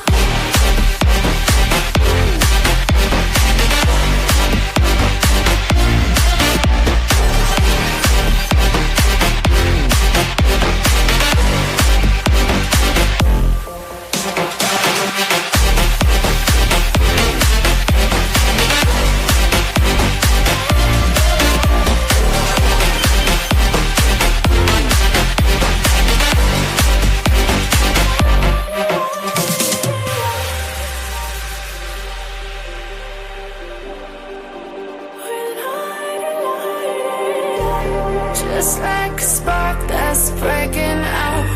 Can't make a stop, can't turn back now. We know that there's no room for doubt.